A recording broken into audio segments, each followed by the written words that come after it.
Timnas basket 3x3 Putra Indonesia telah menjalani pelatnas di Jakarta sejak awal pekan ini. 9 pemain dipanggil terdiri dari pemain senior seperti Okiwira Sanjaya, Kevin Moses, serta Sandi Ibrahim yang dipadukan dengan darah muda, di antaranya Julian Kalias dan Nick Kozal.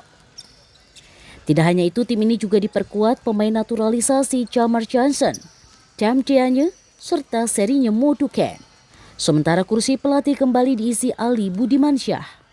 Dengan materi pemain yang dimiliki, manajer tim Ferry Jupri optimistis target mempertahankan perak bisa ditunaikan, bahkan berpotensi dapat mencuri emas di Vietnam.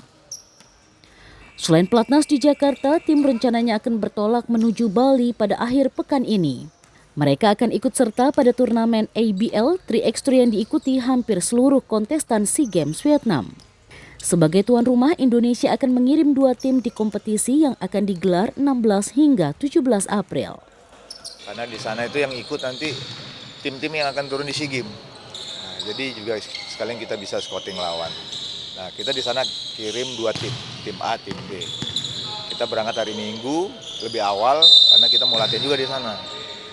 Kenapa kita milih latihan di sana juga di Bali? Karena kita pengen floor-nya, benar-benar floor yang akan dipakai untuk 3x3. Kan beda ya, konvensional sama 3x3 beda. Selain SEA Games Vietnam 12 Mei mendatang, Timnas 3x3 juga diproyeksikan untuk mengikuti beberapa agenda yang tak kalah prestisius sepanjang tahun ini, yakni Piala Asia FIBA di Singapura hingga Asian Games Hangzhou, Tiongkok. Rinin Taniken, Angga Nuriski, Kompas TV, Jakarta.